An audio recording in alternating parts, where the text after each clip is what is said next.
السلام عليكم ورحمة الله وبركاته. مساكم الله بالخير. معكم المدرب والعارض الدولي سامي الريس. أهلا وسهلا فيكم في حلقة جديدة من البرنامج الخيل العربي عشق لا ينتهي. إن شاء الله اليوم نستكمل تدريب الخيل العربي لبطولات الجمال. قبل أن نبدي صلى على نبينا محمد وعلى آله وصحبه أجمعين. في الحلقة السابقة تكلمنا بأن الخيل ثلاث أشياء اللي هي تحفظ، إحساس، قوة جبارة، زائدا اللي هي 3 زائد 3 اللي هي قوة الحفظ، متوسط الحفظ، بطيء في الحفظ، عصبي، متوسط العصبية، برود في العصبية. طبعا في هذه الحلقة بتعرفون ما ترابط ما بين الحلقة الأولى والحلقة الثانية، الحلقات الجاية في القواعد التدريب والأساسيات. القاعدة الثانية من هذه الحلقة هي تتعامل مع الخيل بلغة الجسد، وهم نوعين. النوع الأول أن تفهم لغة الجسد، ولغة الجسد هي أهم شيء في التدريب الخيل، وإذا تمكنت من إتقان لغة الجسد بسهولة بتسيطر على الحصان، بيكون لك مطيع. بلغة الجسد عرف الحصان ما هو مطلوب منه، شنو الأوامر اللي بيتقبلها من المدرب أو بيستقبلها من المدرب أساس ينفذها.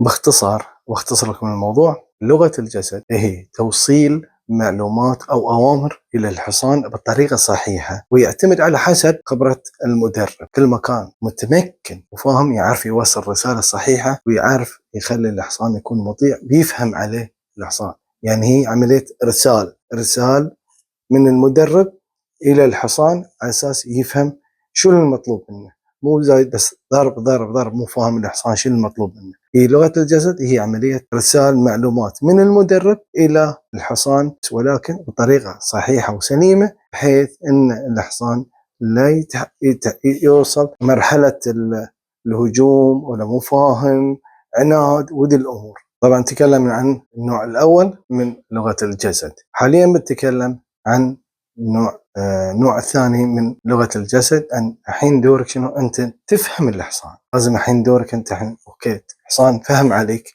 بقى دورك أن الحين أنت تفهم الحصان، شنو اللي قدامك تفهمه، تحس فيه، مثل ما ذكرت لكم أن تحس في الحصان. من الأشياء المهمة أن تفهم لغة الحصان، أن تعرف نفسيته، هل وقت مناسب حق تدريبه.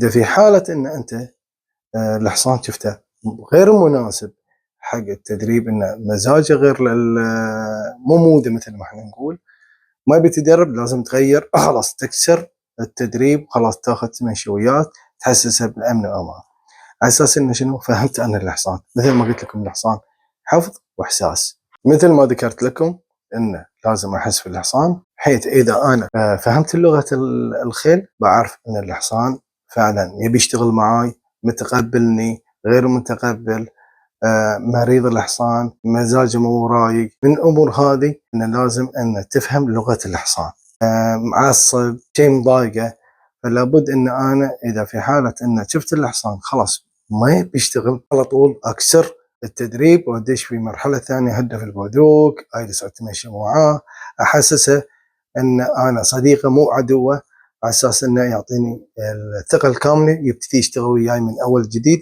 على اساس انه يكمل ويعطيني الاداء اللي انا ابيه. فلازم ان انا اعرف لغه الخيل على اساس اعرف شلون اتواصل معها، واعرف شنو مزاجها، هي رايقه ولا لا. فمن ضمن هذه بنفهم ان مثل ما ذكرت في الحلقه السابقه اللي هي الخيل حفظ واحساس. هنا يدخل في الموضوع شنو الاحساس.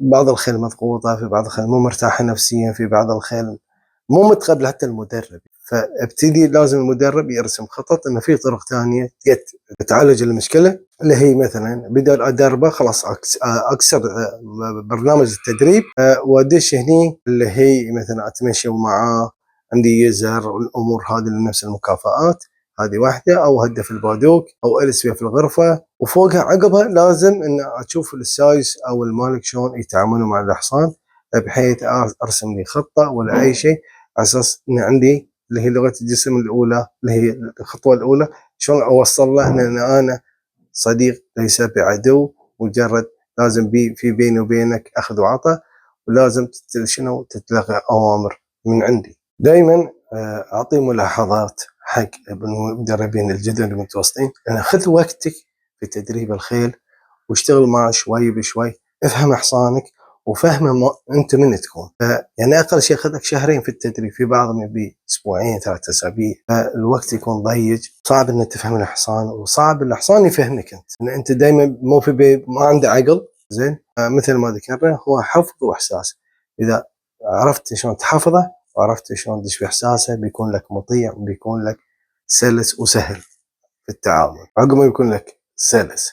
فدائما اقول بعد اظن المدربين فكذي ان تاخذ وقتك عشان تعرف الحصان شلون هو 3 في 3، هل هو عصبي، بارد، متوسط عصبيه، استوعابه سريع، بطيء. فما انت خذيت وقتك فكما فهمت حصانك اكثر.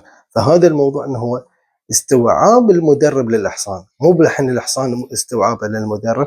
فلا في تواصل ما بين الجهتين، على اساس ان الجهتين يكون في ترابط ما بينهم، على اساس تطلع بافضل صوره مع التدريب. وحاليا بنتكلم ان شاء الله شنو الفوائد في لغه الجسد. في لغه الجسد هي اكثر شيء تخليك تكتشف حصان اللي قدامك هل هو سلبي او ايجابي، وتعامل معه، هل هو يتعامل سليم مع البشر او عدواني. فمن لغه الجسد بتفهم كل الامور.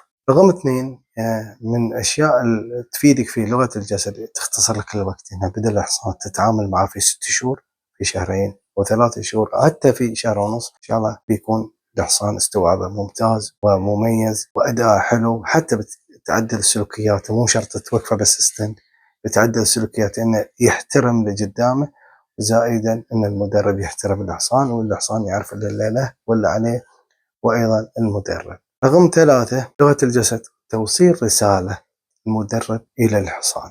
الاولى كانت نحن تكلمنا في الاولى. في الثانيه هي استقبال رسالة الحصان للمدرب، هل هو إيجابي أو سلبي، يمكن عدواني، يمكن شيء. إذا ما عرفت تفهم حصانك في استقبالك من اللي قدامك بيكون صعب جدا إنه بتفهمه، احتمال يؤديك إلى إصابات، إلى أشياء خارج الحسبان.